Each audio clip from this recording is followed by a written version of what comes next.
Hello students, नमस्कार, सत श्री अकाल। स्वागत है आप सभी का आपके पसंदीदा channel magnet brains IIT JEE और नीट में। और मैं अभिषेक अग्रवाल आपका जेईई केमिस्ट्री फैकल्टी लेकर आया हूं एक और अमेजिंग, एक और एक्साइटिंग सेशन जेईई केमिस्ट्री का, जिसमें आज हम चर्चा करेंगे ग्रेविमेट्रिक एनालिसिस की वो प्रॉब्लम जो वॉल्यूम और वॉल्यूम रिलेशनशिप पे चलती है। यानी कि ये एप्लीकेशन ऑफ मोल कंसेप्ट का पार्ट 4 है, जिससे पहले हम ऑलरेडी 3 पार्टों में बहुत कुछ डिस्कस कर चुके हैं अबाउट मोल कंसेप्ट, जिसमें पार्ट 2 से हमने ग्रेविमेट्रिक एनालिसिस स्टार्ट किया था। और ग्रेविमेट्रिक एनालिसिस में मैंने आपको यह बात बताई थी कि इसमें आपको स्टीशियोमेट्रिक कैलकुलेशंस करने पड़ते हैं। स्टीशियोमेट्रिक कैलकुलेशंस का मतलब बोले तो भैया किसके कितने मास का प्रोडक्ट बनाएगा, किसका कितने वॉल्यूम का प्रोडक्ट बनाएगा, यह सारी चर्चा हमें करनी पड़ती है अपने ग्रेविमेट्रिक एनालिसिस के पार्ट में। और पार्ट 4 के इस वीडियो में हम चर्चा करने वाले उन प्रॉब्लम की जिसमें वॉल्यूम और वॉल्यूम का रिलेशनशिप होगा। यानी कि हमें यह बता दिया जाएगा कि भैया फलानी चीज का इतना वॉल्यूम है और इससे बनने वाला प्रोडक्ट यह है, अब बताओ वो प्रोडक्ट कितने वॉल्यूम में बनेगा। या it can be vice versa, आपको बोल देंगे भैया एक प्रोडक्ट है इतने वॉल्यूम में बन रहा है, बताओ इसको बनाने वाला जो रिएक्टेंट है उसका वॉल्यूम कितना है।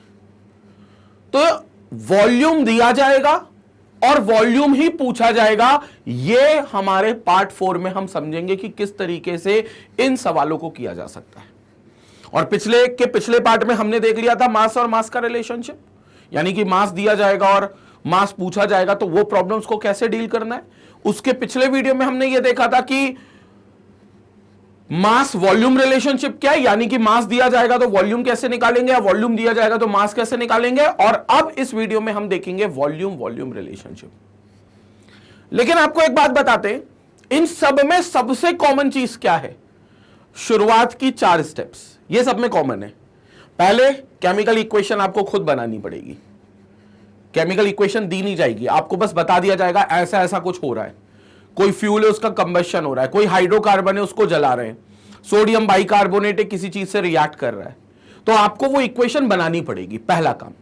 दूसरा काम, इक्वेशन को बैलेंस करना पड़ेगा। और दूसरा काम सबसे जरूरी है, मतलब बिना इक्वेशन बैलेंस करे तुम स्टीशियोमेट्रिक कोफिशिएंट का कैलकुलेशंस का एस भी नहीं सॉल्व कर सकते। बेसिक चीज ये है कि आपको इक्वेशन को क्या करना पड़ेगा, बैलेंस करना पड़ेगा। तीसरा काम, आपको मोल रेशियो लेना पड़ेगा। मोल रेशियो किसका? जो क्वांटिटी दी गई है, जो डेटा दिया गया है, इस टू जो डेटा पूछा गया है, जो दिया गया है, जो पूछा गया है, जो दिया गया है, जो पूछा गया है। ठीक है। और लास्ट काम आपको यह करना पड़ेगा कि आपको यूनिटरी मेथड लगाकर यूनिटरी मेथड याद है? अरे वो बचपन में 5 रुपए की 10 चॉकलेट आती हैं, तो बताओ 50 रुपए की कितनी चॉकलेट आएंगी। ये वाले जो सवाल करते थे ना, इसे यूनिटरी मेथड वाला सवाल बोलते हैं। पहले हम 1 रुपए की चॉकलेट निकाल लेते हैं, फिर 50 रुपए के लिए 50 रुपए से मल्टीप्लाई करके निकाल लेते हैं। बस मोल रेशियो लगाने के बाद आपको सिंपल यूनिटरी मेथड लगाना है। ये जो 4 स्टेप्स मैंने अभी बताई, ये सारे ग्रेविमेट्रिक एनालिसिस की प्रॉब्लम की कॉमन स्टेप्स है। ये सभी कॉमन है, मतलब इसमें कुछ भी ऐसा नहीं है कि ये एक आध स्टेप किसी में बदलेगी, सब में ये चीज है। हां, अब रिलेशनशिप टू रिलेशनशिप क्या चीज बदलेगी कि आप मोल में जब यूनिटरी मेथड लगाओगे तो वो यूनिटरी मेथड किसके रिस्पेक्ट में लगाओगे? मास के रिस्पेक्ट में, वॉल्यूम के रिस्पेक्ट में, या मास और वॉल्यूम दोनों के रिस्पेक्ट में? तो वो रिलेशनशिप पे निर्भर करेगा। अब यहां रिलेशनशिप किसका है भैया? वॉल्यूम का है। तो वॉल्यूम के रिलेशनशिप पर आप ये ग्रेविमेट्रिक एनालिसिस करने वाले हो। वॉल्यूम के रिलेशनशिप पे आप ये ग्रेविमेट्रिक एनालिसिस करोगे, तो मोल का जो रेशियो निकालोगे वो आप वॉल्यूम के टर्म्स में निकालोगे at the end of the day. संपट पड़ गई क्या बात? एकदम क्लियर हो गया? कोई रॉकेट साइंस इसमें नहीं है, बिल्कुल बेसिक चीजें हैं। आई होप सारी चीजें क्लियर हो गई होंगी। बहुत बढ़िया। तो स्टार्ट करते ही application of mole concept part 4।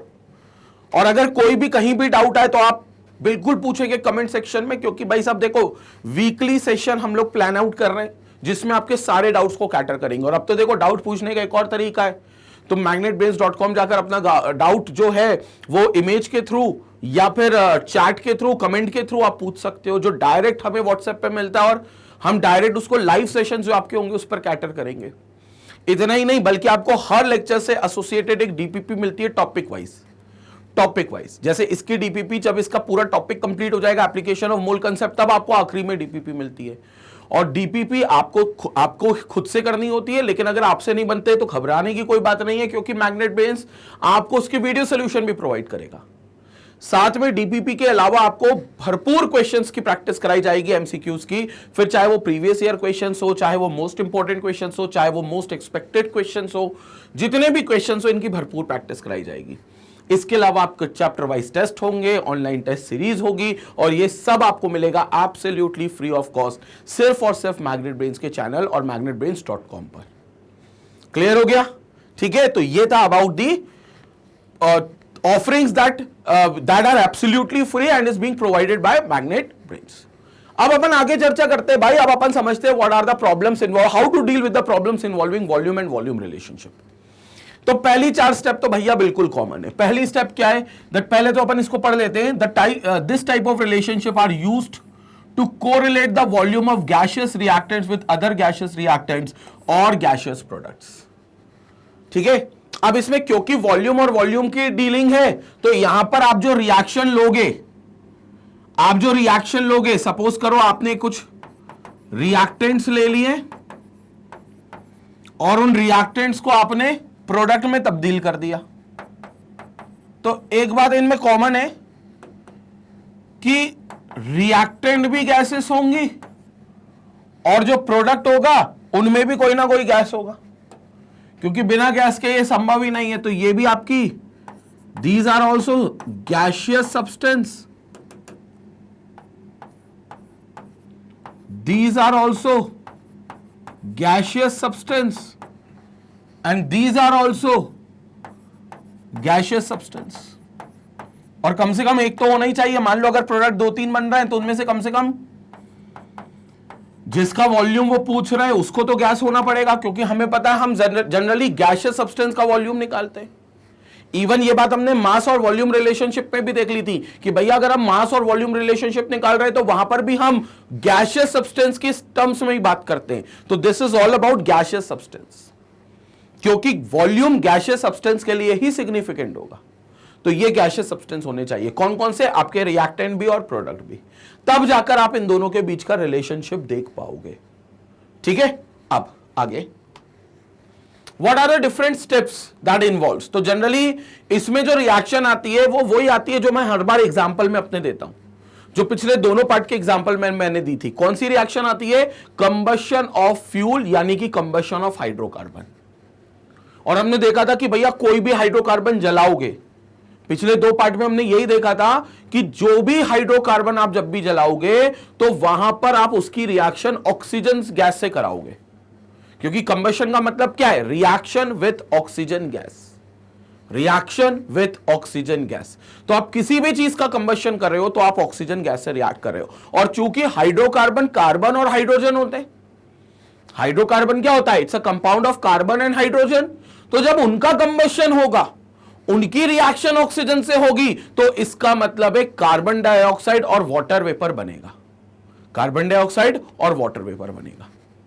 और इसके कई एग्जाम्पल हमने देखे थे पिछले 2 पार्ट्स में। एंड इट्स माय रिक्वेस्ट कि अगर किसी ने वो 2 पार्ट नहीं देखे, बल्कि मैं तो कहूंगा पीछे के 3 पार्ट पूरे ले लो।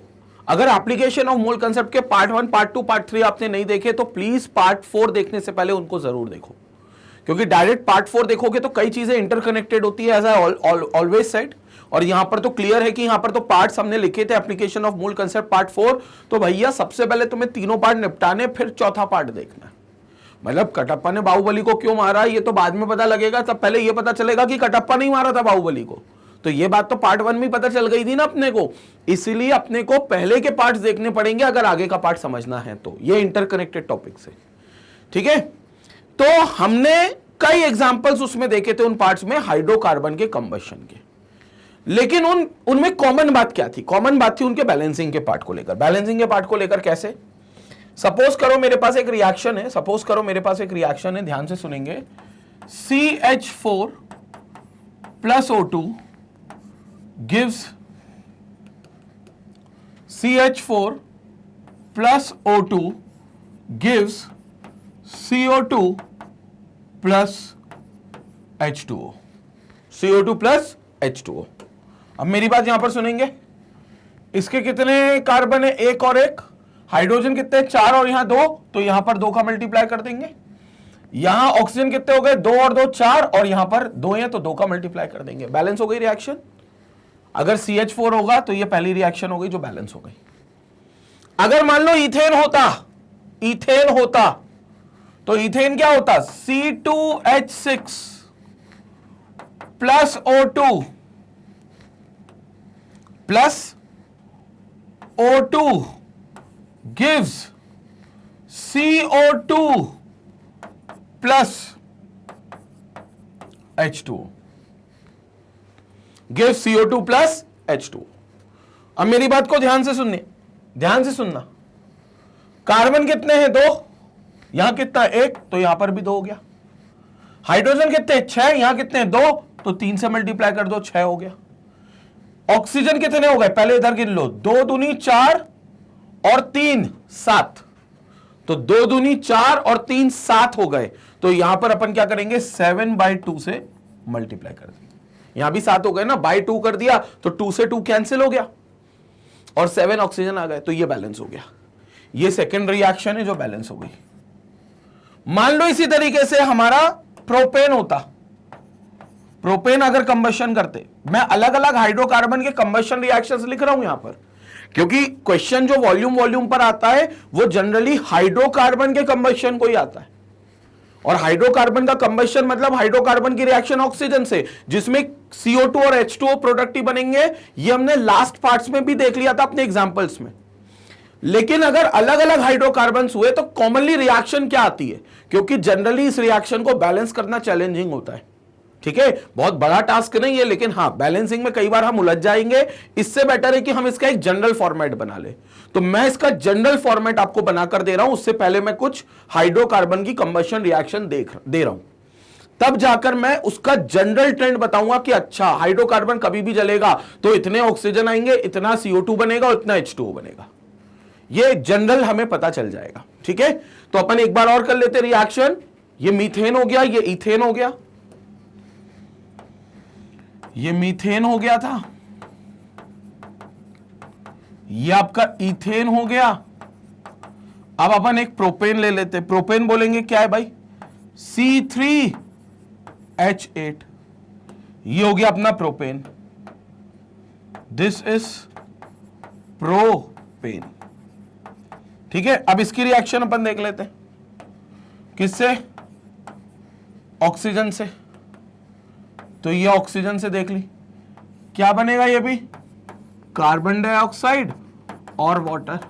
बैलेंस कर लेते हैं, कार्बन इस साइड कितने, रिएक्टेंट तरफ 3, वहां कितने 1, 3 से बैलेंस कर दो। हाइड्रोजन कितने 8, वहां कितने हैं 2, 4 से बैलेंस कर दो। कितने ऑक्सीजन हो गए इस साइड, 3 दूनी 6 और 4 10, तो यहां पर हमने 5 कर दिया। तो 5 2 10 ऑक्सीजन इधर और यहां पर भी 10 ऑक्सीजन। तो अब हम यहां पर देखेंगे कि ये सारी रिएक्शंस जो हो गई ये हाइड्रोकार्बन के कंबशन की हो गई। मीथेन की, इथेन की, प्रोपेन की, आप आगे ले जाओगे तो ब्यूटेन की, पेंटेन की, हेक्सेन की, ये सारी रिएक्शंस आपकी क्या हो जाएगी, कंबशन की रिएक्शंस हो जाएंगी। तो ये सारी रिएक्शंस आपकी हाइड्रोकार्बन के कंबशन की होंगी। और आप यहीं से इनका एक कॉमन ट्रेंड निकाल सकते हो, आप एक कॉमन रिएक्शन निकाल सकते हो। रिएक्शन क्या होगी देखेंगे, अगर आपका हाइड्रोकार्बन है CXHY, ठीक है, CXHY, तो ऑक्सीजन लगेगा, this is not 7/2, this is this type, तो उसमें ऑक्सीजन कितना लगेगा, X + Y/4 of O2, X + Y/4 of O2। मतलब अगर कार्बन के X एटम से किसी हाइड्रोकार्बन में और हाइड्रोजन के Y एटम से, तो जो ऑक्सीजन के मोल्स लगेंगे वो X + Y/4 लगेंगे, और जो CO2 बनेगा वो X मोल्स बनेगा, और जो वाटर बनेगा वो Y/2 मोल्स बनेगा। तो CO2 जो बनेगा वो X मोल्स बनेगा, और जो पानी बनेगा, वाटर वेपर बनेगा, वो फिर Y/2 मोल्स बनेगा। अगर हाइड्रोकार्बन का जनरल ट्रेंड हमने जनरल फॉर्मूला मान लिया CXHY, जहां X क्या है कार्बन एटम की संख्या और Y क्या है हाइड्रोजन एटम की संख्या, तो फिर इतना ऑक्सीजन, इतने CO2 और इतने वाटर प्रोड्यूस करेगा। मतलब ये रिएक्शन जो हो गई हमारी, ये जो रिएक्शन हो गई, ये हमारी जनरल ट्रेंड हो गया रिएक्शन का, जो हमने यहां पर देखने से मिला है, इस ट्रेंड से देखने को मिला है। तो ये जनरल ट्रेंड आपका मिल जाएगा, CXHY plus X plus Y by 4 of O2 gives XCO2 plus Y by 2 of H2। ठीक है, और ये आप रख कर देख सकते हो, जैसे CH4 में कार्बन X की वैल्यू 1 हो गई और हाइड्रोजन की वैल्यू Y की वैल्यू 4 हो गई, तो यहां X रखोगे तो 1 प्लस 4 बाय 4 इज 1, तो 1 प्लस 1 इज 2, तो देखो 2O2 आता है। और फिर X की वैल्यू 1 है तो XCO2 मतलब वहां 1CO2, और फिर Y की वैल्यू 4 है तो 4 बाय 2 मतलब 2, तो 2H2, ये आ गया 2H2।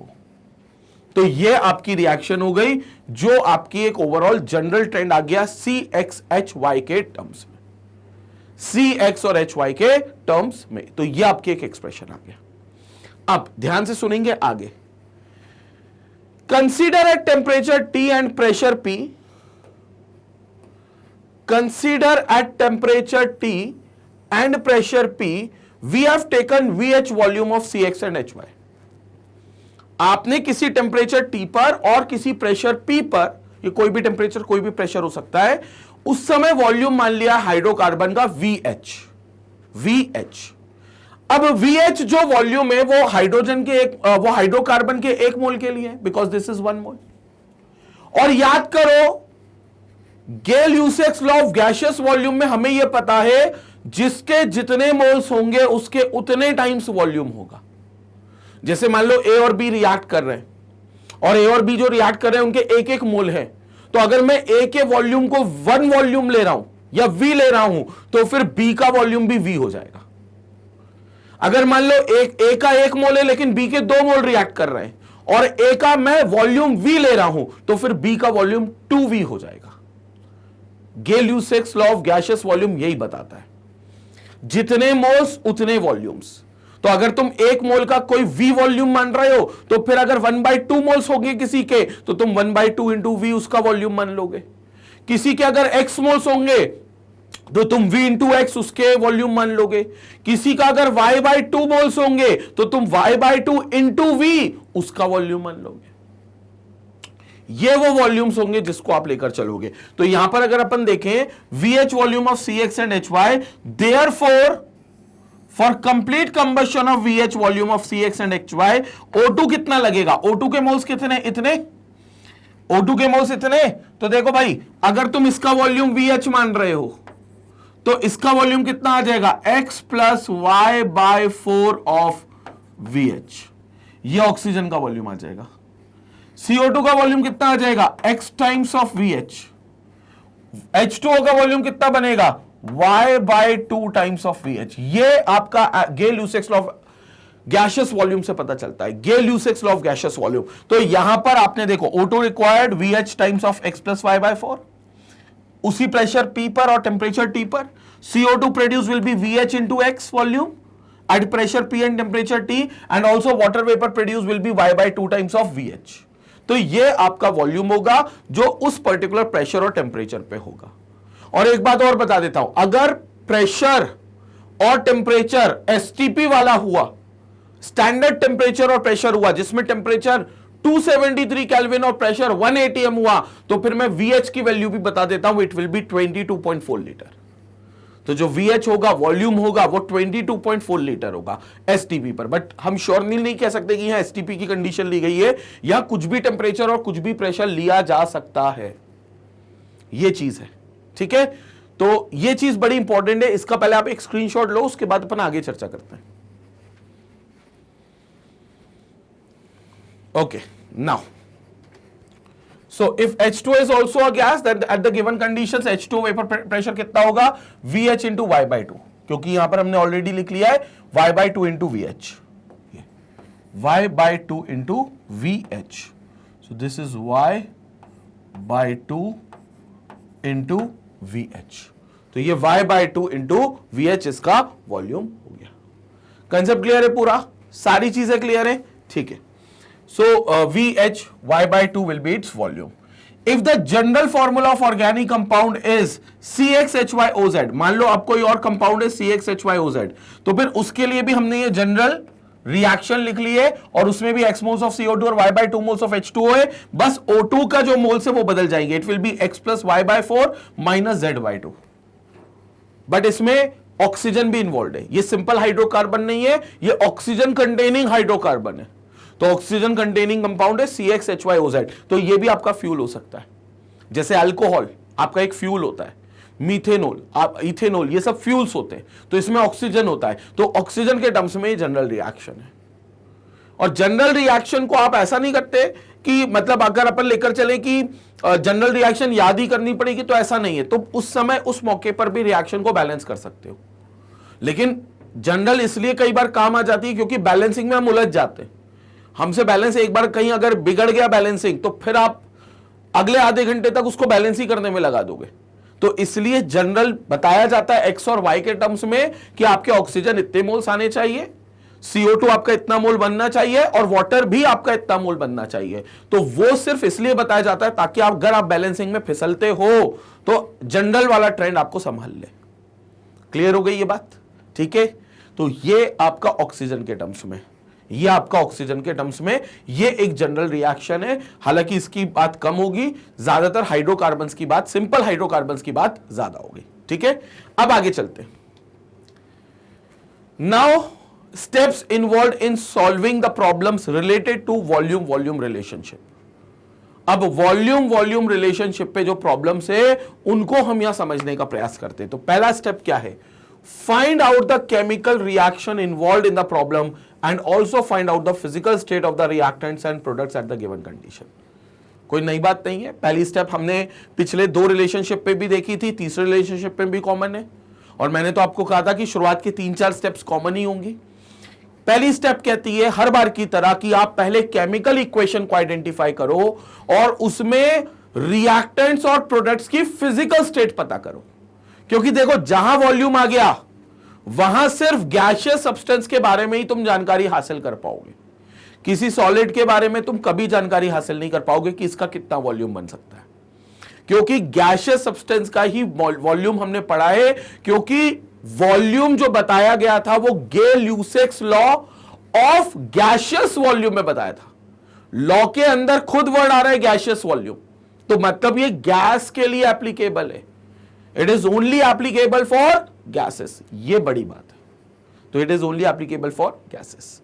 Step 2, right the chemical reaction and balance it by any suitable method.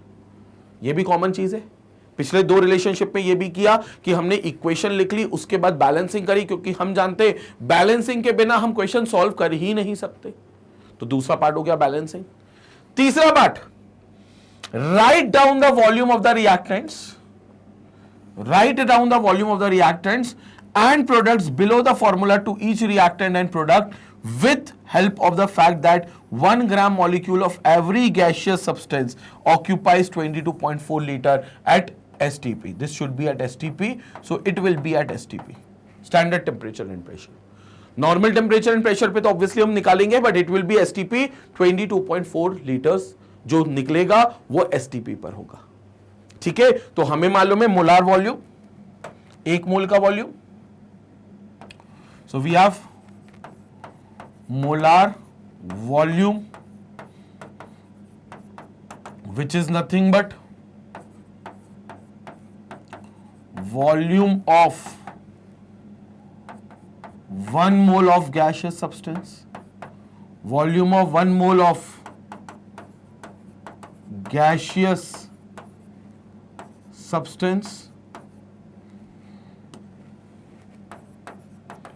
1 mole of gaseous substance, जो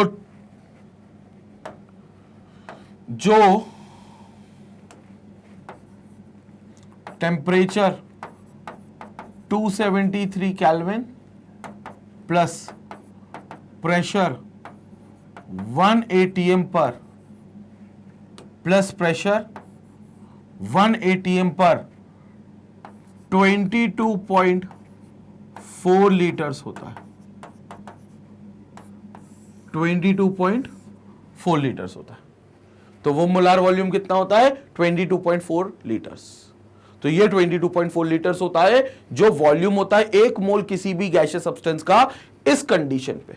22.4 लीटर्स, और इसलिए इसको हम बोलते हैं मोलार वॉल्यूम। तो जो VH हम मानकर चल रहे हैं, अगर वो टेम्परेचर और प्रेशर आपका कंफर्म कर दें कि वो एसटीपी कंडीशन का, ये वाली कंडीशन पे टेम्परेचर और प्रेशर है, टेम्परेचर की वैल्यू 273 केल्विन है और प्रेशर की वैल्यू 180 है, तो फिर जो 1 मोल का वॉल्यूम होगा वो 22.4 लीटर्स होगा, 22.4 लीटर्स। ये चीज हो गई जो हमारा करेक्ट आंसर होगा। क्या मेरी बात संपट पड़ी? क्लियर हो गया? क्लियर हो गया? तो यहां पर ये चीजें इंपॉर्टेंट है, और इतनी स्टेप तो कॉमन थी, बस यहां से हमें वॉल्यूम लिखना है। और याद रखना, रिएक्टेंट में जो वॉल्यूम होगा उसका ये रिलेशन लिख पाओगे, और प्रोडक्ट में भी जो गैस होगी, मतलब जो गैस होगी उसका ये वॉल्यूम रिलेशन लिख पाओगे। जो रिएक्टेंट में गैस होगी और जो प्रोडक्ट में गैस होगी, सॉलिड सब्सटेंस के लिए आप ये रिलेशन नहीं लिख सकते। ठीक है, अब क्वेश्चन करते हैं तो और चीजें समझ में आएंगी। पहले तुम इसका स्क्रीनशॉट ले लो एक बार। Okay, now step 4। स्टेप 4 क्या कह रहा है, ध्यान से सुनना। In case volume of the gas measured under particular और रूम टेम्परेचर। बहुत बढ़िया। तो रूम टेम्परेचर पर अगर आपको निकालना है वॉल्यूम ऑफ द गैस, तो आपको convert it into volume at NTP by using ideal gas equation. तो आप इसको आइडियल गैस इक्वेशन का सहारा ले सकते हो। आइडियल गैस इक्वेशन बोले तो पीवी इक्वल टू एनआरटी। यहां से आप मोल्स निकाल सकते हो, या कह लो यहां से आपको मोल्स पता है तो आप वॉल्यूम निकाल सकते हो। क्यों? क्योंकि यहां जो P है वो प्रेशर है, जो P है वो प्रेशर ऑफ द गैस है, वो प्रेशर ऑफ गैस है, जो V है वो वॉल्यूम ऑफ गैस है, वॉल्यूम ऑफ गैस है, जो N है वो number of moles of gaseous substance है, number of moles of gaseous substance है, number of moles of gaseous substance है, जो R है वो यूनिवर्सल गैस कांस्टेंट है, वो यूनिवर्सल गैस कांस्टेंट है, और जो T है वो टेम्परेचर इन केल्विन है, वो टेम्परेचर है जो केल्विन में है। सो इट्स द टेम्परेचर जो केल्विन में है। तो ये आपकी आइडियल गैस इक्वेशन है, पीवी इक्वल टू एनआरटी। ये कब लगानी है? जब आपको एसटीपी कंडीशन ना दी गई हो, जब आपको कोई और टेम्परेचर, कोई और प्रेशर दिया गया हो, तो उस पर्टिकुलर टेम्परेचर पर, उस पर्टिकुलर रूम टेम्परेचर पर, जिसको हम एनटीपी कहते हैं, नॉर्मल टेम्परेचर और प्रेशर का, आप उस समय वॉल्यूम निकाल सकते हो अगर आप आइडियल गैस इक्वेशन में कन्वर्ट कर लो तो आप वॉल्यूम एट एनटीपी निकाल लोगे by using this ideal gas equation. क्योंकि एसटीपी तो आपको फिक्स है 22.4 लीटर, लेकिन उस पर्टिकुलर टेम्परेचर और प्रेशर पर आप वॉल्यूम निकाल सकते हो जो कि एनटीपी का वॉल्यूम माना जाएगा बाय अप्लाइंग दिस इक्वेशन। और इस इक्वेशन को हमने लगाया था अपने सेकंड रिलेशनशिप में, यानी कि पार्ट 3 में, लास्ट पार्ट में। वहां पर मैंने एक क्वेश्चन भी कराया था जिसमें इसका यूज भी हुआ था। ठीक है, तो ये आपको यूज करना है if the temperature and pressure are other than STP वाला। एसटीपी वाले से अगर अलग होगा तो आपको ये कंडीशन लगानी है। At the same temperature, it is seen that the molar ratio of reactants and products is equal to that of ratio of volumes of reactants and products. तो जो मोलार रेशियो होगा वो वॉल्यूम के ratio के बिल्कुल equal होगा, क्योंकि जितने मोल्स उतना वॉल्यूम। बार बार बोल रहे हैं, किसी का भी जितने मोल्स है उतना वॉल्यूम होगा। जैसे किसी के x मोल्स है तो xv वॉल्यूम होगा, अगर वॉल्यूम v मान रहा हूं मैं 1 मोल के लिए। तो अगर किसी के y/2 मोल्स है तो y/2 इंटू v उसका वॉल्यूम होगा। तो ये आपके वॉल्यूम होंगे। Therefore we can conclude that mole percent is equal to volume percent. और इसलिए आप निकाल सकते हो कि अगर किसी का मोल परसेंट आपको निकालना है तो आप उसका वॉल्यूम परसेंट से भी मोल परसेंट निकाल सकते हो, क्योंकि ये दोनों इक्वल होंगे। क्योंकि जितने मोल्स उतने वॉल्यूम, बार बार बोल रहे हैं, जितने मोल्स उतने वॉल्यूम। तो मोल परसेंट जो होगा वो वॉल्यूम परसेंट से भी निकल सकता है, या कह लो वॉल्यूम परसेंट जो होगा वो मोल परसेंट से भी निकल सकता है।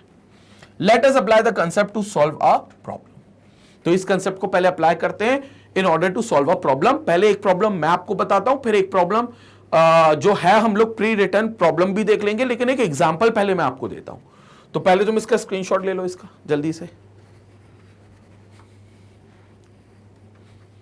ओके, नाउ पहले क्वेश्चन देखते हैं। यहां पर क्वेश्चन देखते हैं, इसमें देखेंगे हाउ मैनी या हाउ मैनी की जगह what is the volume of carbon dioxide gas produced?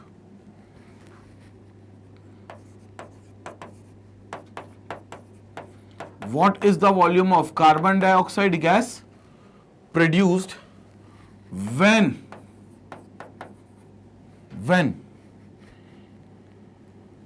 11.2 liter of ethane, when 11.2 liter of ethane is burnt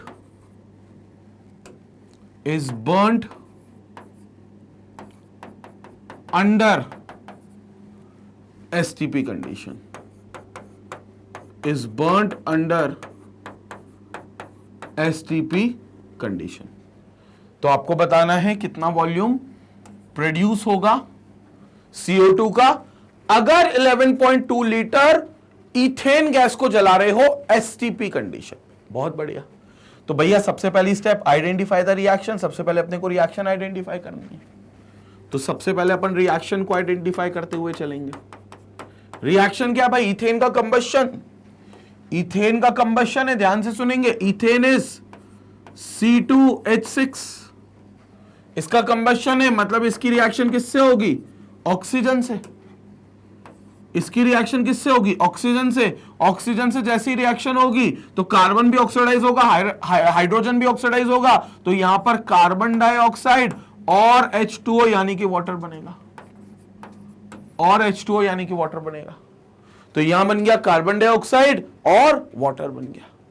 clear हो गई बात? बैलेंस करेंगे। सेकंड स्टेप, सबसे इंपॉर्टेंट स्टेप यही है। रिएक्शन को लिखने के तुरंत बाद अपन को बैलेंस करना है। कार्बन कितने? 2, यहां कितने? 1, तो सबसे पहले यहां को 2 मल्टीप्लाई कर दो।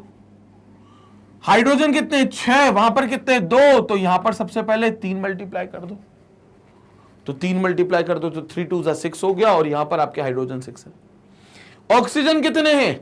यहां पर 2 2 4 है, 2 × 2 4 है, और यहां 3 है, तो 4 + 3 7 है, तो यहां पर भी 7 करने पड़ेंगे। यहां 2 ऑक्सीजन ऑलरेडी है, तो यहां 7/2 कर दो, 7/2 कर दो, तो 2 से 2 कैंसिल, ये 7 ऑक्सीजन हो गए, ये 7 ऑक्सीजन हो गए, तो ये 7 ऑक्सीजन हो गए। बैलेंस हो गई। ये हो गई कंप्लीट बैलेंस्ड इक्वेशन। ये है कंप्लीट हमारी बैलेंस्ड इक्वेशन। अब चूंकि ये एसटीपी कंडीशन है, चूंकि यहां पर हमको बताया गया कि इट्स एन एसटीपी कंडीशन, तो एसटीपी कंडीशन पर हमें कुछ चीजें पता है कि अगर गैस 1 मोल रही, अगर गैस 1 मोल रही तो फिर उसका वॉल्यूम 22.4 लीटर ही होगा, भले वो कोई सी भी गैस हो, हाइड्रोजन हो, नाइट्रोजन हो, ऑक्सीजन हो, कार्बन डाइऑक्साइड हो, हीलियम हो, वाटर वेपर हो, कुछ भी हो, अगर वो 1 मोल है तो उसका वॉल्यूम 22.4 लीटर होगा, क्योंकि ये कंडीशन क्लियरली बोल दी है कि ये भैया एसटीपी कंडीशन है। तो इतना वॉल्यूम क्लियर है हमारे पास होगा, ठीक है। और यहां गैस कौन कौन है? सिर्फ गैस का ही वॉल्यूम हो सकता है, तो यहां गैस कौन कौन है? सभी गैसेस हैं। C2H6 गैस है, ऑक्सीजन गैस है, कार्बन डाइऑक्साइड गैस है, H2O गैस है, तो ये सभी गैस है, ये सभी गैस है। तो सबका अगर 1 मोल होगा तो 22.4 लीटर का वॉल्यूम सबका होगा, लेकिन और सबके अगर कुछ और मोल होंगे तो जितने मोल इंटू 22.4 कर देना, उतना वॉल्यूम होगा। मान लो किसी के 3 मोल है तो 22.4 इंटू 3 कर लेना, उसका उतना वॉल्यूम आएगा। किसी के 7/2 मोल्स हैं तो उसका वॉल्यूम आ जाएगा 7/2 इंटू 22.4, क्योंकि 1 मोल इज 22.4, तो 7/2 मोल्स इज 7/2 इंटू 22.4, ये वॉल्यूम आएगा। लेकिन अपन को सबका नहीं निकालना, अपने को सिर्फ वही चीज निकालनी है जो अपन से पूछी गई है। तो अपन को किसका वॉल्यूम निकालना है? CO2 का वॉल्यूम निकालना है। और इसका मोलार रेशियो लेना पड़ेगा किससे? जिसका डेटा दिया है, इथेन का डेटा दिया है। तो यहां पर मतलब क्या करना पड़ेगा? मोलार वॉल्यूम निकालना पड़ेगा। सो मोलार रेशियो पहले निकालेंगे। तो सबसे पहले यहां पर निकालेंगे मोलार रेशियो। किसका निकालेंगे? C2H6 is to ethane is to carbon dioxide का, ethane is to carbon dioxide का, ये रेशियो निकालेंगे। और अगर ये रेशियो निकालेंगे तो कितना होगा? इसके मोल्स कितने? 1, इसके मोल्स कितने? 2, तो रेशियो हो गया कितना? 1 mole is to 2 moles. 1 mole is to 2 mole का रेशियो का मतलब क्या है? 1 मोल इज टू 2 मोल के रेशियो का मतलब क्या है? बहुत सिंपल मतलब है। इसका मतलब यह है 1 मोल इथेन बर्न होता है, 1 mole of ethane is burned. अगर जलता है तो भाई साहब 2 मोल CO2 बनता है। कितने mole? 2 mole carbon dioxide gets produce.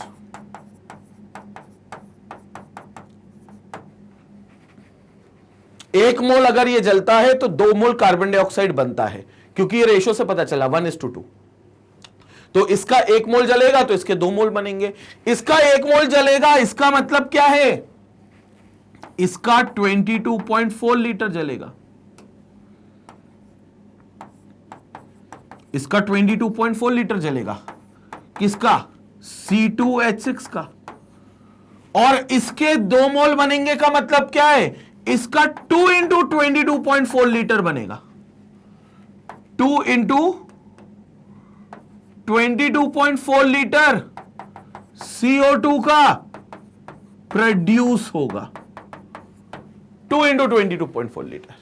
तो भैया इसका अगर 22.4 लीटर जलेगा तो इसका 2 इंटू 22.4 लीटर बनेगा। क्यों 2 इंटू 22.4 करा? क्योंकि इसके 2 मोल है। इसका सिर्फ 22.4 क्यों करा? क्योंकि इसका 1 मोल है। और दोनों का मोल वॉल्यूम ही क्यों लिया, मास क्यों नहीं लिया? क्योंकि ये वॉल्यूम रिलेशनशिप है। भैया अगर ये मास या मास वॉल्यूम कोई भी रिलेशन होता तो मैं 1 ग्राम में ले लेता, और मोल का मुझे ग्राम कन्वर्जन पता है, तो अपन फिर मोल को ग्राम में ले सकते थे। लेकिन अपन ने क्यों नहीं लिया? क्योंकि अपने को क्या लेना है? अपने को दोनों का वॉल्यूम लेना है, because it's a problem involving volume relationship. और वॉल्यूम में इसका भी वॉल्यूम निकालना पड़ेगा, मतलब इसके वॉल्यूम के रिस्पेक्ट में इसका वॉल्यूम निकालना है, तो दोनों वॉल्यूम में चलेंगे। संपट पड़ी क्या बात? अब क्या खेल है? बस खत्म हो गया खेल। अच्छा, ये तो हमारा इक्वेशन के हिसाब से आया, स्टैंडर्ड इक्वेशन। 22.4 लीटर इथेन जलेगा तो 2 इंटू 22.4 लीटर CO2 बनेगा। लेकिन क्या हमारे क्वेश्चन में भी 22.4 लीटर इथेन ही जल रहा है? देख लेते हैं। नहीं भाई साहब, 11.2 लीटर इथेन जल रहा है। तो अब यहां से यूनिटरी मेथड लागू होगी कि भैया इतना लीटर इतने लीटर प्रोड्यूस कर रहा है, तो इतना लीटर कितने लीटर प्रोड्यूस करेगा? तो इतना कितना है? इसका आधा। तो कुछ नहीं, इसका आधा कर दो, इसका आधा कर दो, तो ये 22.4 डिवाइडेड बाय 2 हो जाएगा, और ये 2 इंटू 22.4 भी डिवाइडेड बाय 2 हो जाएगा। तो यहां से 2 और 2 कैंसिल, ये 2 और 2 कैंसिल, सिर्फ 22.4 लीटर बचेगा। तो इसका मतलब क्या हो गया? आंसर हमें मिल गया। इसका मतलब क्या हो गया? ध्यान से सुनेंगे। इसका मतलब ये हो गया 11.2 litre of ethane on burning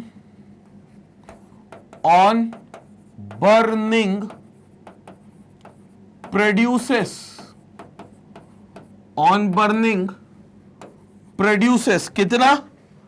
11.2 litre कितना प्रोड्यूस कर रहा है? 22.4 litre of carbon dioxide. 22.4 litre of carbon dioxide. तो it produces 22.4 litre of carbon dioxide. तो ये 22.4 लीटर कार्बन डाइऑक्साइड प्रोड्यूस करेगा। ये हमारा आंसर होगा। So this is our answer. तो it produces 22.4 litre of carbon dioxide. इतना हमारा ये आंसर होगा। क्लियर हो गया? So it's 22.4 litre of CO2 which will get produced. तो ये इतना प्रोड्यूस होगा। क्लियर हो गया कंसेप्ट? एकदम क्लियर है, कोई डाउट तो नहीं है? तो this is what we are getting as per the volume relationship. Volume ही दिया गया है, वॉल्यूम ही पूछा गया। और अच्छी बात यह थी कि एसटीपी पर था, तो एसटीपी वाले क्वेश्चन आसान है क्योंकि यहां पर वॉल्यूम निकालना नहीं पड़ेगा। यहां पता है कि भाई 22.4 लीटर 1 मोल का वॉल्यूम हमेशा होगा, चाहे वो दुनिया की कोई सी भी गैस हो। नेचर उसका भाड़ में जाए, लेकिन गैस कोई सी भी हो, उसका वॉल्यूम ये फिक्स होगा। दिक्कत कब आएगी? जब कोई वॉल्यूम हमें एनटीपी पर निकालना होगा, तो फिर आपको ideal gas equation PV equal to NRT का इस्तेमाल करना पड़ेगा, तब वहां पर आपका आंसर मिलेगा। क्लियर हो गया? तो उसकी भी अपन चर्चा करते हैं, बट फिलहाल के लिए ये चीज थी। आई होप ये वाला क्वेश्चन संपट पड़ा होगा। जितनों को संपट पड़ गया वो जल्दी से स्क्रीनशॉट ले लें, फिर इसके बाद हम आगे बढ़ते। स्क्रीनशॉट लेंगे। तो अब ये संपट पड़ा, ग्रेविमेट्रिक एनालिसिस में वॉल्यूम रिलेशनशिप पे अपने को कैसे खेलना, ये सारी बातें क्लियर हो गई, संपट पड़ गई। अब एक और क्वेश्चन करते हैं, थोड़ा मजेदार क्वेश्चन है। वो PV equal to NRT use, मतलब वो PV equal to NRT equation use नहीं होती तब तक फील ही नहीं आता कि ग्रेविमेट्रिक एनालिसिस का क्वेश्चन कर रहे हैं। क्योंकि देखो, स्कूल लेवल पर अगर मुझसे पूछोगे कि तुम्हारे स्कूल के 11th क्लास में क्या इसके किस लेवल का क्वेश्चन आएगा, स्कूल के माट साहिबा तुम्हारे किस लेवल का क्वेश्चन देंगी, तो वो ये लेवल ही है, लल्लू सा लेवल है। इसमें कुछ भी नहीं है रॉकेट साइंस। सिंपल आपको एसटीपी कंडीशन का वॉल्यूम दे दिया जाएगा, 22.4 लीटर 1 मोल का वॉल्यूम कोई भी गैस होगी, एसटीपी पर मानना होगा और उसके हिसाब से आपको फिर फाइनल आंसर्स निकालने होंगे। लेकिन एक और जो मुद्दा है वो ये है कि कॉम्पिटिटिव लेवल, जब हम जेडबलई लेवल पर पढ़ाई कर रहे हैं और जेडबलई लेवल तक जानना चाह रहे हैं, तो उस लेवल पर कैसे क्वेश्चन आएंगे? तो वो क्वेश्चन होते हैं एनटीपी वाले, जहां पर आप NTP PV equal to NRT का यूज करते हो, जहां पर आप ये यूज करते हो आइडियल गैस इक्वेशन को कैसे अप्लाई करेंगे। तो वो वाला क्वेश्चन होगा दमदार, and it is one of the example in those type of questions. तो ये वो एक क्वेश्चन है जिसमें उसी एग्जांपल का आपको ये एक नमूना यहां पर आपको दिया गया, एग्जांपल दिया गया। क्वेश्चन पढ़ेंगे, क्वेश्चन मजेदार है, क्वेश्चन पढ़ते हुए चलेंगे। पहले तो क्वेश्चन क्या कह रहा है? A mixture of ethane C2H6 and ethene C2H4। अच्छा, आपके पास इथेन है और इथीन है, एक मिक्सचर है which occupies 40 litre at 1 atm and 400 kelvin. 400 kelvin कहीं से नॉर्मल नहीं है, ये कहीं से एसटीपी तो है ही नहीं, नॉर्मल भी नहीं है। 400 केल्विन भैया, हालत खराब हो जाएगी। मतलब 400 केल्विन इज अप्रोक्सीमेटली 127, मतलब इज अप्रोक्सीमेटली 127 डिग्री सेल्सियस। ये तो नॉर्मल का भी बहुत एबनॉर्मल है भाई। ये मतलब एनटीपी, मतलब हमें PV equal to NRT use करना है, ये कंफर्म बात है, ठीक है। A mixture of ethane C2H6 and ethene occupies 40 litre at 1 atm at 400 kelvin, ठीक है भाई। मतलब ये क्या है, मेरे पास एक इथेन है C2H6 और इथीन मॉलिक्यूल, इथीन गैस है, तो C2H4, ये इथीन मॉलिक्यूल है। और क्या है इस पे, इस पर खेल कैसा है? इस पर खेल कुछ ऐसा है कि इसका अपने को क्या दे रखा है, एक ये मिक्सचर, और जो ये मिक्सचर दे रखा है, ध्यान से सुनेंगे, इसका वॉल्यूम 40 लीटर है, दोनों का मिलाकर 40 लीटर वॉल्यूम है। प्रेशर तो चलो नॉर्मल रखा है इनने 1 atm है, लेकिन टेम्परेचर कहीं से भी नॉर्मल नहीं है, बिल्कुल एबनॉर्मल है। और 400 केल्विन है, सॉरी 400 केल्विन, बढ़िया बात है। आगे क्या बोल रहा है, क्वेश्चन पढ़ते हुए चलेंगे और पढ़ते पढ़ते सॉल्व करेंगे। बेसिक चीज यही होनी चाहिए भाई न्यूमेरिकल में। देखो न्यूमेरिकल में सबसे बेसिक चीज यही होनी चाहिए कि क्वेश्चन पढ़ते पढ़ते हमें सॉल्व करना चाहिए, ताकि क्वेश्चन की जब लास्ट लाइन पढ़ रहे हो तो ऑलमोस्ट हमारा सोल्यूशन 70% सॉल्व हो चुका होगा, 30% बस हम लास्ट लाइन को पढ़कर फाइनल आंसर निकाल देंगे। और उसका सबसे अच्छा तरीका है, एक एक लाइन में जो जो चीजें दी गई हैं वो लिखते जाओ, और जो तुम्हें लगना है कि ये छोटी छोटी चीजें सॉल्व करता भी चलो, तो सॉल्व करते भी चलो, लिखते भी चलो और सॉल्व करते भी चलो। तो एक एक लाइन के हिसाब से अगर सॉल्व करोगे तो काउंट ऑन मी, जब तुम लास्ट लाइन तक पहुंचोगे पढ़ने में न्यूमेरिकल क्वेश्चन में, तब तक तुम 70% सोल्यूशन सॉल्व कर चुके हो। ये फायदा है। नहीं तो क्या होता है, कई बच्चे पहले क्वेश्चन पूरा पढ़ देते हैं, फिर उसको सॉल्व करना स्टार्ट करते, तो होता क्या है, इसमें इतने डेटा तुम्हारे मन में आ जाते हैं कि तुम कंफ्यूज हो जाते हो, क्योंकि क्वेश्चन पूरा पढ़ने में तुम्हें सैकड़ों डेटा मिलेंगे, लेकिन जब तुम क्वेश्चन लाइन बाय लाइन करके सॉल्व करोगे तो तुम्हें क्लियर होगा ये चीज दी गई है, ये मैंने निकाल ली है, ये मेरे को हो सकता है निकालनी पड़ जाए। वो चीज में तुमको ये लगेगा कि यार क्वेश्चन तो लगभग अब सॉल्व हो गया है, वो उससे कॉन्फिडेंस आएगा, तो वही चीज करनी है। तो मैंने अभी 2 लाइन पढ़ी और 2 लाइन से मैंने ये स्ट्रक्चर बना लिया। अब क्या बोला गया है? The mixture reacts completely with 130 gram of O2। अच्छा, इसकी पूरे की रिएक्शन हो रही है 130 ग्राम O2 से, तो मतलब ये O2 से रिएक्ट कर रहा है जिसका मास 130 ग्राम दिया हुआ है, जिसका मास 130 ग्राम दिया हुआ है, O2 से रिएक्ट कर रहा है, ठीक है। To produce CO2 and H, ये तो पता ही है क्योंकि हाइड्रोकार्बन है, तो ये अल्टीमेटली आपको क्या देगा?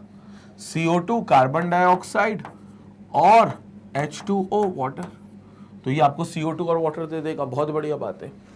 Assuming ideal gas behaviour, calculate the mole fraction of C2H6 and C2H4 in the mixture. बहुत बढ़िया, हमको इसको आइडियल गैस बिहेवियर मानना है, मतलब ये दोनों गैसेस मिलकर आइडियली रिएक्ट करेंगी, ये मानना है। उनने बोल दिया अज्यूमिंग, और ये लाइन बोल दी, मतलब हमें लाइसेंस मिल गया कि हम आइडियल गैस इक्वेशन का इस्तेमाल कर सकते हैं, क्योंकि उनने ये बोला इसलिए कि आपको लाइसेंस दे दिया कि आप आइडियल गैस इक्वेशन का भरपूर इस्तेमाल करो।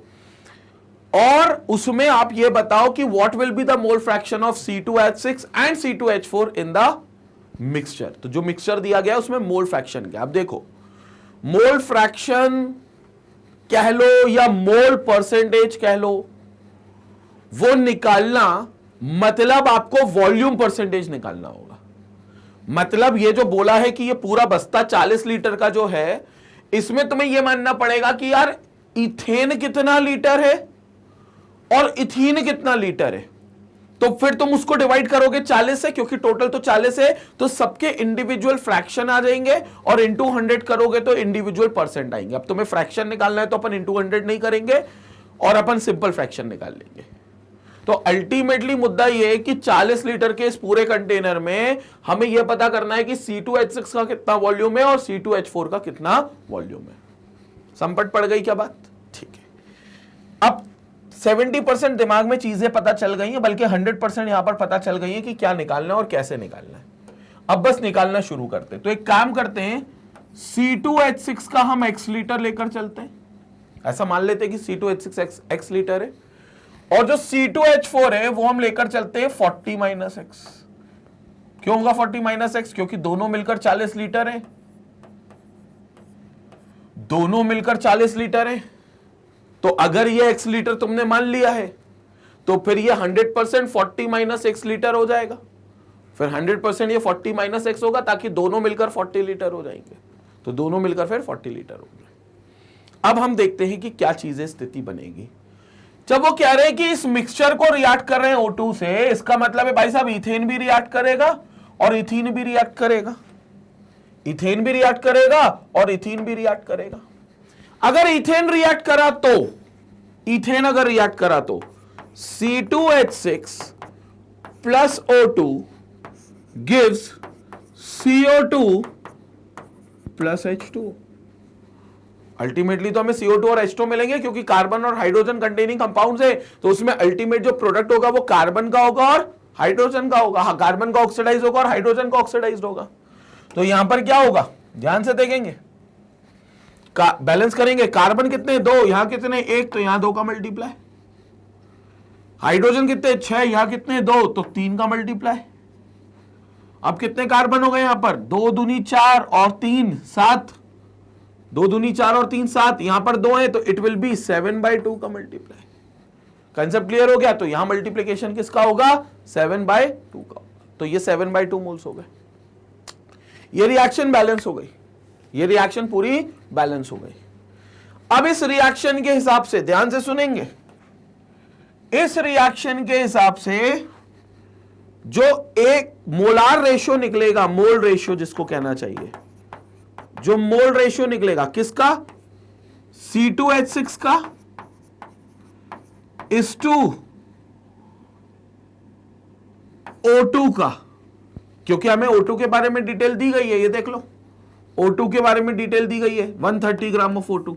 तो भैया यहां जो हम डिटेल निकालेंगे वो O2 के रिस्पेक्ट में ही निकालेंगे, वो हम O2 के रिस्पेक्ट में ही निकालेंगे, क्योंकि ये डेटा एकमात्र दिया हुआ है क्वेश्चन में।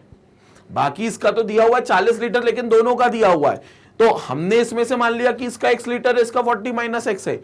अब हमने कहा अगर C2H6 होगा, C2H6 अगर होगा तो C2H6 के रिस्पेक्ट में O2 कितना लगेगा वो मोल के टर्म्स में निकाल लेते, तो वो मोल के टर्म्स में निकल जाएगा C2H6:O2।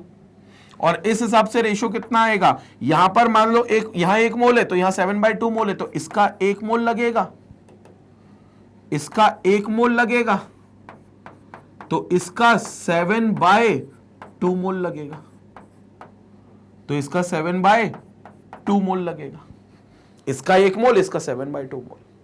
लेकिन हमें मोल में नहीं चलना, हमें वॉल्यूम में चलना है।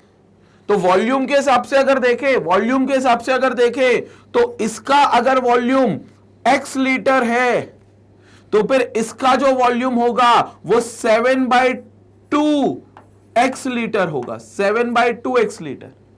तो अगर इसका 1 मोल है तो इसके 7/2 मोल है। तो अगर इसका जो वॉल्यूम होगा,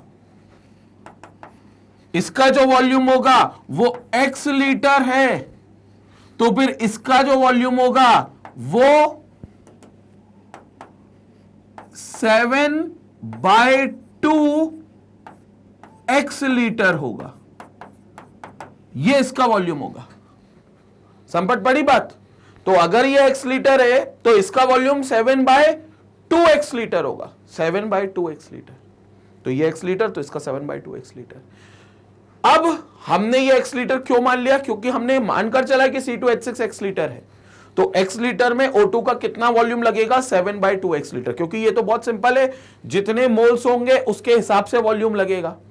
तो अगर तुम 1 मोल के लिए x लीटर मान रहे हो, 1 मोल के लिए क्यों x लीटर मान रहे हो, क्योंकि तुमने यहां C2H6 का 1 मोल यूज किया है, और 1 मोल के हिसाब से तुम बोलते हो कि x लीटर लगा है, क्योंकि x लीटर तुम मानकर चले हो। तो फिर ऑक्सीजन का कितना लगेगा, 7/2 मोल, तो वो वॉल्यूम कितना लगेगा, 7/2 x लीटर, 7/2 x लीटर। तो इसका x लीटर लगेगा तो उसका 7/2 x लीटर लगेगा। ये ऑक्सीजन का वॉल्यूम है।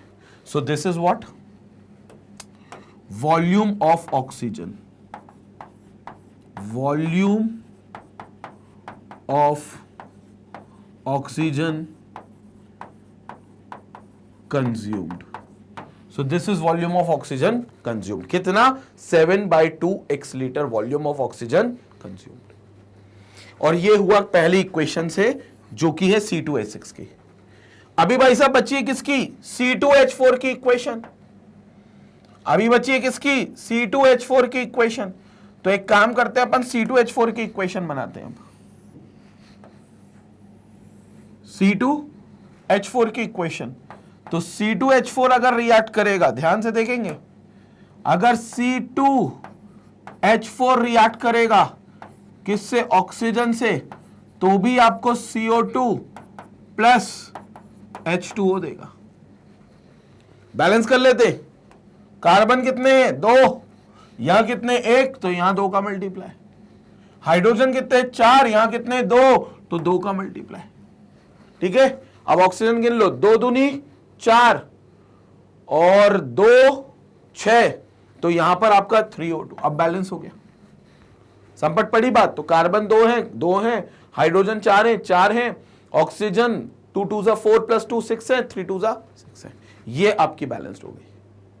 अब इसमें भी अपन मोल रेशियो निकाल लेते हैं, इसका भी क्या निकाल लेते हैं अपन, मोल रेशियो। किसका निकालेंगे मोल रेशियो, C2H4, जो कि ये हम मानकर चलें ये इतना वॉल्यूम है, इस टू जिसका डेटा दिया हुआ है ऑक्सीजन, तो हम मानकर चलते हैं ऑक्सीजन इतना।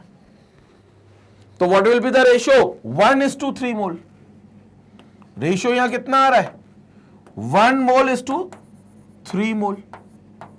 और 1 मोल इज टू 3 मोल का मतलब क्या है भाई, कि इसका 1 मोल लगता है तो इसके 3 मोल लगते, इसका 1 मोल लगता है तो इसके 3 मोल लगते हैं, और जितने मोल उतने वॉल्यूम। तो C2H4 का 1 मोल है, लेकिन इसका जो वॉल्यूम हमने माना है वो 40 माइनस x लीटर माना है। ये देखो 40 माइनस x लीटर, तो फिर O2 के कितने वॉल्यूम होगा, 3 इंटू 40 माइनस x लीटर। क्योंकि खेल बड़ा सिंपल है, जितने मोल्स उसके प्रपोर्शन के वॉल्यूम्स। तो अगर तुम 1 मोल का लीटर मानते हो x, तो अगर कोई और जिससे वो रिएक्ट कर रहा है वो भी 1 मोल है तो उसका भी लीटर होगा x। वो अगर 2 मोल है तो उसका लीटर होगा 2x, वो अगर 3 मोल है तो उसका लीटर होगा 3x। तो अगर मैंने इसके 1 मोल का वॉल्यूम मान लिया 40 माइनस एक्स, और O2 जो रिएक्ट कर रहा है वो उसके 3 मोल के साथ रिएक्ट कर रहा है, तो फिर O2 का वॉल्यूम क्या हो जाएगा 3 इंटू 40 माइनस एक्स, क्योंकि इसका 40 माइनस एक्स है और ये 1 मोल है, ये 1 मोल है C2H4, देखो 1 मोल लिखा हुआ है C2H4, और O2 3 गुना है, 3 मोल है। तो अगर इथीन का लीटर है 40 माइनस एक्स, तो फिर O2 का वॉल्यूम कितना हो जाएगा 3 इंटू 40 माइनस एक्स। तो इसका मतलब ये हो गया 40 माइनस एक्स लीटर किसका, इथीन का, C2H4 का, विल कंज्यूम कितना 3 into 40 minus x litre of oxygen, इतना कंज्यूम कर लेगा, इतना कंज्यूम कर लेगा। तो ये ऑक्सीजन का कंजम्पशन इतना होगा और O2 का कंजम्पशन इतना होगा। अभी हमने निकाल लिया एक्स के टर्म्स में वॉल्यूम ऑक्सीजन का, जो इसके साथ कंज्यूम्ड होगा, जो इसके मिक्सचर के साथ कंज्यूम्ड होगा। तो ये जो मिक्सचर है ये किसका है, इथेन और इथीन का, टोटल 40 लीटर है, और ऑक्सीजन का हमने वॉल्यूम निकाल लिया जो यहां पर कंज्यूम्ड होगा। अब क्या करेंगे, अब पहले अपन इसका स्क्रीनशॉट लेंगे, फिर तुम बताओ कि अपन को क्या करना चाहिए, मतलब तुम सोचो जरा अपन को क्या करना चाहिए, और कमेंट में लिखकर बताना कि इस टाइम के बाद सर ये करना चाहिए, टाइमलाइन देकर। स्क्रीनशॉट लो, क्योंकि देखो ऑक्सीजन का तुम्हें वेट दिया हुआ है, मैं हिंट दे देता हूं, ऑक्सीजन का तुम्हें वेट दिया हुआ है और तुम्हारे पास लीटर आ गया है। अब इसको इक्वल बनाओगे, लेकिन ग्राम को वॉल्यूम के इक्वल नहीं कर सकते, आपको चेंज करना पड़ेगा, पीवी इक्वल टू एनआरटी का यूज करना पड़ेगा। चर्चा करते, पहले स्क्रीनशॉट ले लो इसका। तो दिमाग दौड़ा कुछ, उसके बाद देखो क्या निकाल लिया हमने निकाल लिया भैया इथेन के x लीटर को कितना ऑक्सीजन चाहिए, उस ऑक्सीजन का वॉल्यूम निकाल लिया कि भैया इथेन है x लीटर, तो उसके मुकाबले ऑक्सीजन कितना लीटर चाहिए, आंसर आया 7/2x लीटर चाहिए। फिर हमने निकाला इथीन का अगर 40 माइनस एक्स लीटर है तो इसको कितना वॉल्यूम चाहिए ऑक्सीजन का, ऑक्सीजन का कितना वॉल्यूम चाहिए, तो पता चला ऑक्सीजन का वॉल्यूम 3 इंटू 40 माइनस एक्स आ गया। तो पूरे मिक्सचर को ऑक्सीजन का वॉल्यूम कितना चाहिए, कुछ नहीं, अगर तुम ये इक्वेशन मानते हो फर्स्ट और ये इक्वेशन मान रहे हो सेकेंड, तो 1 + 2 कर देते, तो टोटल वॉल्यूम ऑक्सीजन का आएगा जो इस 40 लीटर के इथेन और इथीन के मिक्सचर को चाहिए, तो टोटल वॉल्यूम आ जाएगा। निकाल लेते हैं एक एक करके, तो निकाल लेते हैं एक एक करके। तो यहां पर अपन क्या करते हैं, एक स्लाइड और लेते हैं। So total volume of CO2 यहां देखेंगे, total volume of CO2, total volume of O2, sorry not CO2, total volume of O2 required for complete combustion of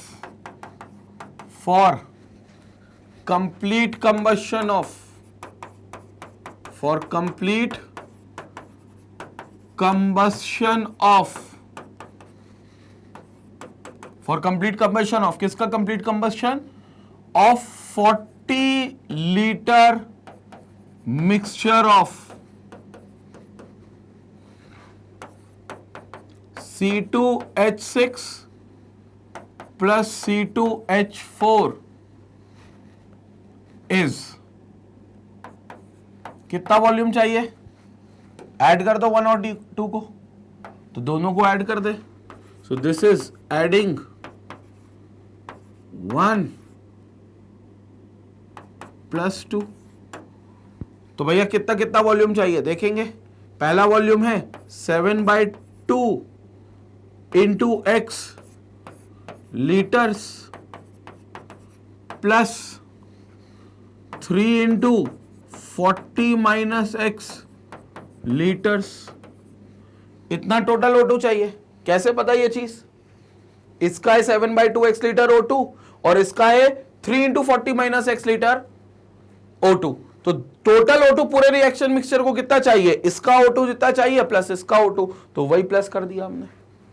इसको थोड़ा सिंप्लीफाई कर लेते हैं। So this will be equal to 7/2x plus 120 -3x। ठीक है, तो इसको अपन ऐसे ही लेकर रहने देते हैं और this will be in litres of O2। ये लीटर्स ऑफ O2 आ गया। लेकिन अब मुद्दे की बात क्या है? अब इसके आगे मुद्दे की बात यह है कि हमें जो वेट दे रखा है वो दे रखा है 130 ग्राम। हमें जो वेट दे रखा है वो दे रखा है 130 ग्राम। तो अब खेल या तो ये करें कि हम 130 ग्राम O2 को लीटर में कन्वर्ट कर लें, या फिर इस लीटर को हम ग्राम में कन्वर्ट कर लें। तो हम ये करते हैं कि हम इस लीटर को ले जाते हैं और ग्राम में कन्वर्ट कर देते हैं। ठीक है, और फिर जो भी ग्राम आएगा उसको 130 से बराबर कर देंगे, क्योंकि ऑलरेडी क्वेश्चन में बोल रखा है कि जो O2 ग्राम में लगा है वो 130 ग्राम लगा है। तो हम ये पता कर लेते हैं कि ये लीटर जो निकला है x के टर्म्स में ही कितना आएगा, क्योंकि हमें पता है ये जितना भी x के टर्म्स में ग्राम में आएगा वो 130 के बराबर होगा, क्योंकि 130 रिएक्ट कंप्लीटली कर रहा है।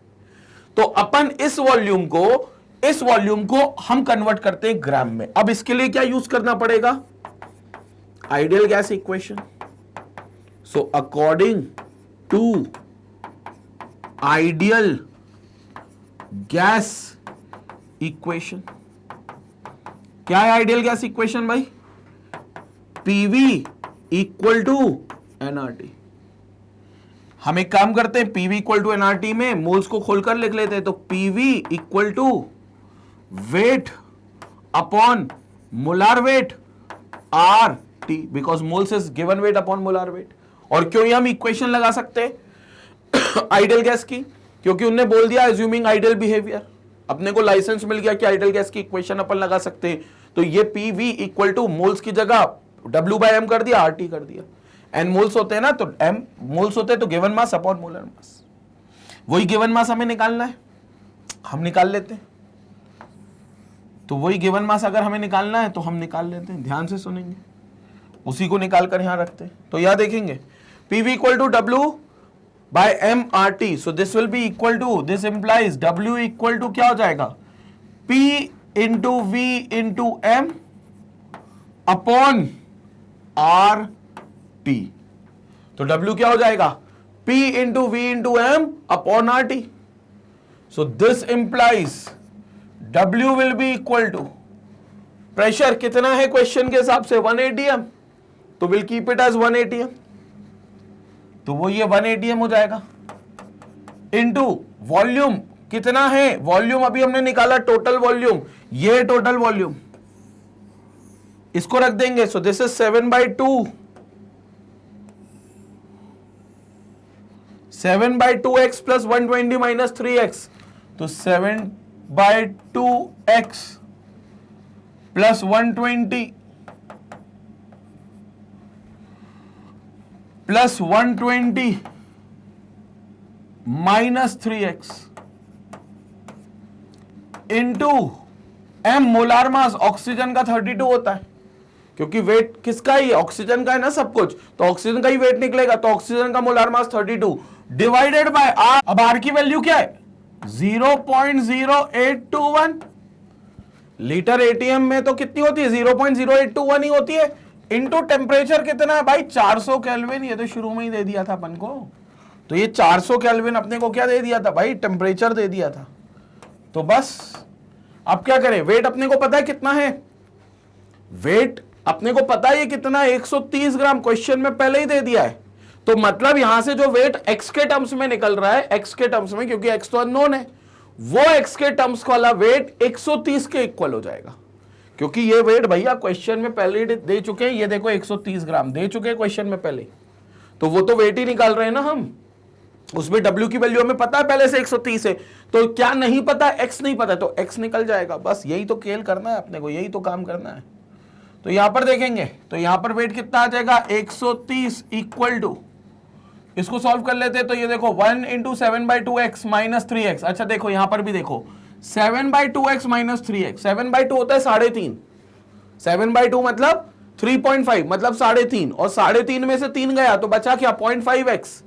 और 0.5x प्लस का और 120, तो ये हो जाएगा 120 प्लस 0.5x, ठीक है, इंटू 32 है। अभी मैं 32 का भी इलाज करता हूं, पहले डिवाइड, अभी ऊपर न्यूमरेटर में इंटू 32 बचा है भाई, ठीक है, तो उसके लिए परेशान मत होना, या चलो मैं लिख देता हूं, नहीं तो तुम परेशान होते रहो।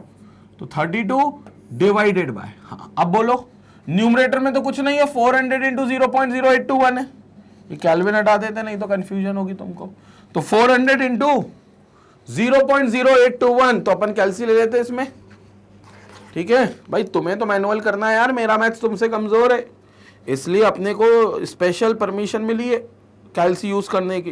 तो 0.0821 32.84, बहुत बढ़िया, देखो 32.84, ठीक है। तो अब अपन क्या करते हैं, 32.84 को 130 से मल्टीप्लाई करते हैं और 32 को डिवाइड करते हैं, तो क्या हो जाएगा, देखेंगे, यही तो चीज है, देखेंगे भाई, देखेंगे।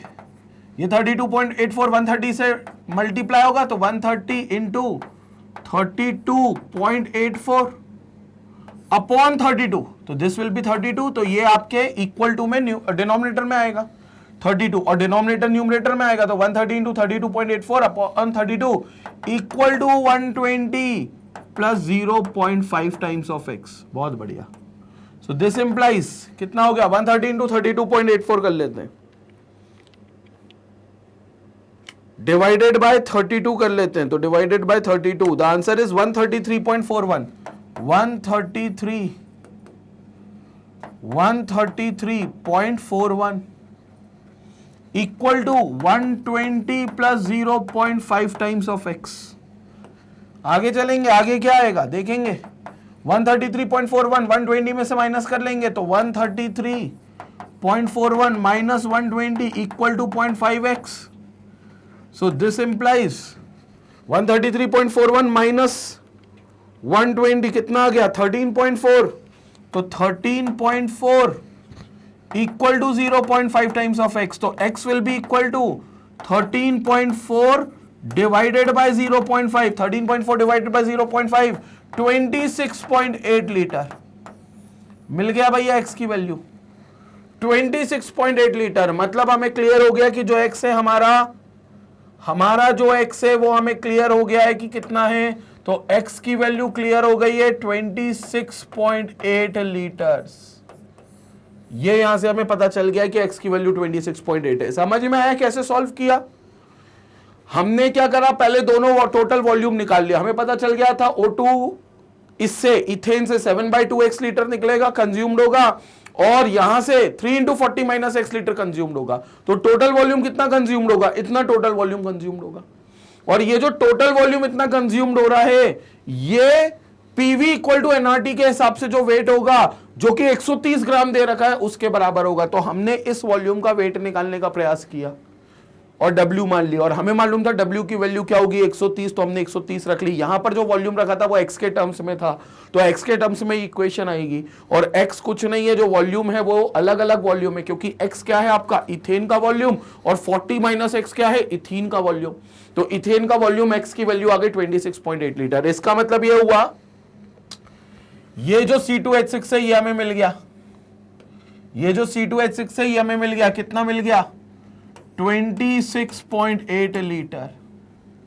C2H4 कितना मिल गया 40 माइनस एक्स, तो कर दो 40 माइनस एक्स, तो 40 माइनस 26.8 कर दो, तो कितना बचेगा 13.2, तो ये हो गया 13.2 लीटर, तो ये हो गया 13.2 लीटर। तो एक हो गया 26.8 लीटर और एक हो गया 32.8 लीटर। लेकिन मुद्दा ये नहीं था कि इनके वॉल्यूम्स निकालने थे, मुद्दा ये था इनके परसेंटेज मोल फ्रैक्शन निकालने था। मोल फ्रैक्शन, तो मोल फ्रैक्शन मतलब वॉल्यूम फ्रैक्शन ले लो, क्योंकि mole fraction will be equal to volume fraction, तो वो भी निकाल लेते हैं अपन। तो mole fraction will be equal to volume fraction, तो यहां पर पहले लिख लेते हैं। तो यहां से volume of C2H6 in the mixture, ethane का वॉल्यूम मिक्सचर में कितना है, x की वैल्यू थी वही थी, x की जो वैल्यू थी वही थी, कितना था 26.8 लीटर। क्योंकि हमने x किसका वॉल्यूम माना था, C2H6 का, तो x की वैल्यू 26.8 लीटर आ रही है और x हमने यहाँ क्या माना था, देखेंगे C2H6x माना था, तो ये 26.8 लीटर, ठीक है। And volume of C2H4 ethene in mixture, ethene का वॉल्यूम मिक्सचर में कितना होगा 40 माइनस 26.8, तो वो कितना आ गया 13.2 लीटर। तो ये वॉल्यूम आ गया, लेकिन हमें निकालने मोल फ्रैक्शन इन दोनों के पूरे मिक्सचर में। तो भैया मोल फ्रैक्शन तो निकलेगा वॉल्यूम के फ्रैक्शन से, क्योंकि मोल फ्रैक्शन और वॉल्यूम फ्रैक्शन एक ही बात हो गई, तो मोल फ्रैक्शन निकलेगा वॉल्यूम के फ्रैक्शन से। तो क्या हो गया, मतलब कि मोल फ्रैक्शन जो होगा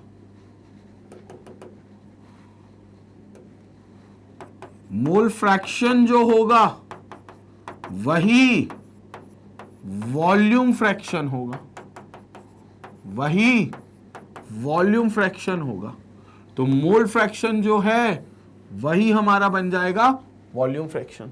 तो अब एक काम करते हैं, मोल फ्रैक्शन निकाल लेंगे वॉल्यूम फ्रैक्शन से। तो पहले किसका निकालें, C2H6 का। तो मोल फ्रैक्शन ऑफ C2H6 कितना होगा, वॉल्यूम फ्रैक्शन के बराबर। वॉल्यूम फ्रैक्शन C2H6 का कैसे निकलेगा, volume of CO2 upon total volume, volume of C2H6 मतलब CO2 नहीं, C2H6 अपॉन टोटल वॉल्यूम। लपेट दो यहां से, कितना है C2H6 का वॉल्यूम 26.8 डिवाइडेड बाय 40। सॉल्व कर लेंगे इसको अपन, 26.8 डिवाइडेड बाय 40 0.67, तो इसका मोल फ्रैक्शन आ गया 0.67। तो क्लियर हो गया कि उसका मोल फ्रैक्शन आएगा 0.33, क्योंकि दो ही लोग हैं और हमें पता है अगर दो ही लोग हैं तो मोल फ्रैक्शन जो होंगे वो दूसरे का 1 में से माइनस करके निकाल सकते हो। तो मोल फ्रैक्शन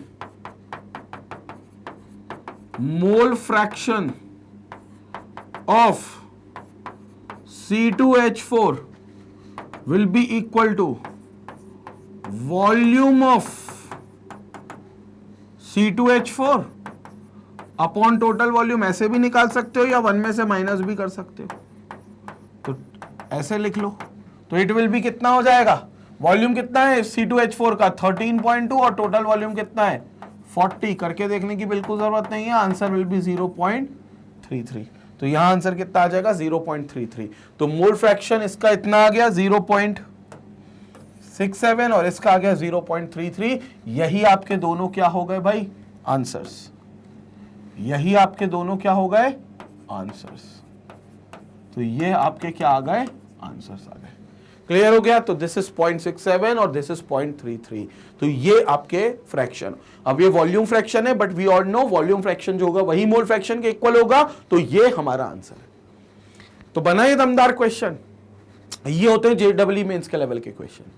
ये वाला जो पहला मैंने क्वेश्चन कराया था फर्स्ट वाला, इसके एग्जांपल में वो क्वेश्चंस जो होते हैं वो जनरली आपके स्कूल लेवल पर आते हैं, ठीक है। लेकिन हमें दोनों के लिए तैयारी करनी है, क्योंकि हम जब एक जगह से लेक्चर पढ़ते तो स्कूल लेवल भी और कॉम्पिटिटिव लेवल दोनों एक में क्लियर होने चाहिए। तो वो करने के लिए पहले हमने एक लल्लू से एग्जाम्पल दिया, अब हमने ये दमदार एग्जाम्पल दिया।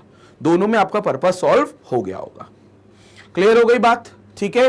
तो आप इस क्वेश्चन के सॉल्यूशन का स्क्रीनशॉट लेना चाहो तो यहां से शुरू करना है आपको। पहले ये वाला पार्ट कंप्लीट करेंगे, फिर ये वाला पार्ट का स्क्रीनशॉट लेंगे और फिर ये वाले पार्ट का स्क्रीनशॉट लेंगे।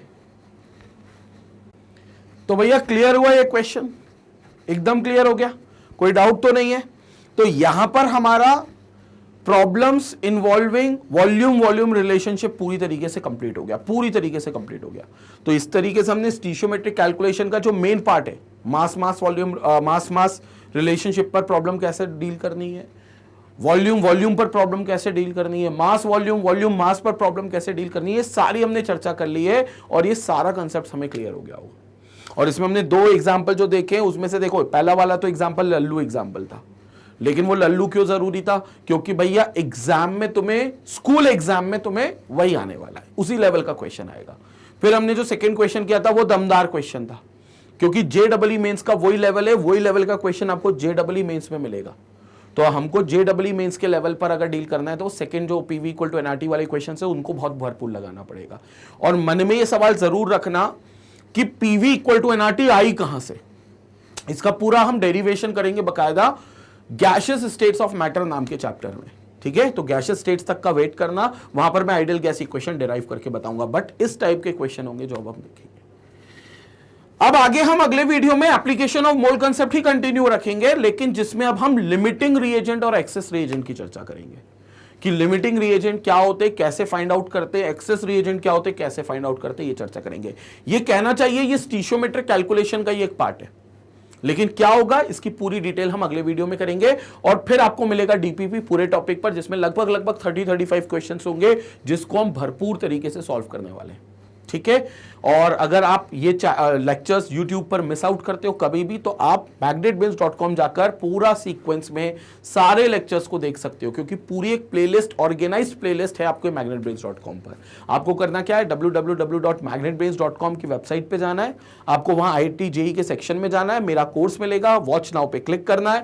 जैसे ही वॉच नाउ पे क्लिक करोगे यहां पूरी चैप्टर की लिस्टिंग आएगी, यहां सारे चैप्टर की लिस्टिंग आएगी। उसके बगल में प्लस आइकन है, जैसे किसी चैप्टर के प्लस आइकन पे क्लिक करोगे सारे टॉपिक्स लिस्ट आ जाएगी जो उसमें है, सारे टॉपिक्स और प्रॉपर सीक्वेंस में। पहले ये टॉपिक, फिर ये, फिर ये, फिर ये, पूरे टॉपिक की सीक्वेंस आ जाएगा आपको, ठीक है। और ये सीक्वेंस में ही पढ़ना जरूरी है। कभी ऐसा नहीं करना कि एप्लीकेशन ऑफ मोल कंसेप्ट सीधे पार्ट 4 पढ़ लिया, पार्ट 1, 2, 3 नहीं पढ़ा। नहीं, केमिस्ट्री में हर एक टॉपिक इंटरकनेक्टेड होता है, और YouTube से अच्छा एडवांटेज यहां है magnetbase.com पर। मतलब ऐसा नहीं है कि कोई भी लेक्चर यहां पर पेड है या किसी चीज का सब्सक्रिप्शन लेना है। वेबसाइट पे सिर्फ एक मतलब बुलाने का बहुत सारे फायदे जो हैं, उनमें से एक फायदा सबसे बड़ा ये कि आपको एक सीक्वेंशियली प्लेलिस्ट मिलती है और लेक्चर्स बिल्कुल फ्री ऑफ कॉस्ट मिलते हैं। उसके अलावा आप डीपीपी अगर मिस कर जाओ तो यहां मिल जाएगी, आप ऑनलाइन टेस्ट मिस कर जाओ तो यहां मिल जाएगा, आप अगर अपने नोट्स लेना चाहते हो तो यहां पर आपको नोट्स सारे मिल जाएंगे। तो ये सारी चीजें आपको magnetbase.com पर मिलती है, ठीक है। टॉपिक पर जैसे ही क्लिक करोगे तो आपको प्रॉपर वीडियो तक देखने को मिलता है, जो बहुत ही अच्छी क्वालिटी में आपको वीडियो स्ट्रीम करके दिया जाता है। तो ये सारी चीजें मिलती हैं एब्सोल्युटली फ्री ऑफ कॉस्ट। मतलब ऐसा नहीं कि 2 चैप्टर तक फ्री चलेगा, उसके बाद बाकी कोर्स का कोई पैसा लेना है, सब्सक्रिप्शन बाय करना है, कुछ नहीं करना, ठीक है। यहां पर सब कुछ फ्री ऑफ कॉस्ट है।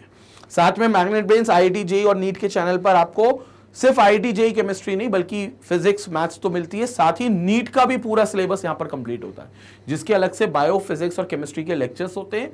और जितने भी नीट एस्पिरेंट्स हैं आप उन तक ये चैनल का लिंक शेयर कर सकते हो। तो जितने भी स्टूडेंट्स हो तुम्हारे JEE या नीट की प्रिपरेशन करने वाले, उनके साथ जरूर वीडियो भी शेयर करना और इस चैनल का लिंक भी शेयर करना, और खुद भी सब्सक्राइब कर लेना, पहले बेल आइकन का बटन दबा देना नोटिफिकेशन के लिए। तो इसी तरीके से मैग्नेटबेस की टीम को प्यार और सपोर्ट देते रहें। Stay connected, stay educated. Thank you.